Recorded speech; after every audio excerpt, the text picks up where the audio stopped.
Reconditioned Nabco valve. For testing, we add 3 spare valves, a 24-volt DC power supply, some pressurized air as pneumatic power supply, and a pressure gauge. By adding the power supply, the valve opens and we can see the 1 bar pneumatic output on the pressure gauge.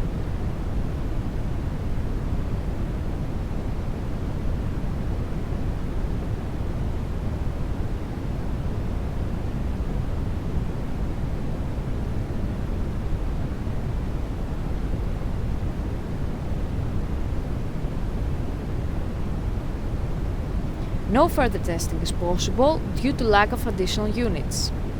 It is now clear that the valve is operating successfully and is ready to be delivered to the customer.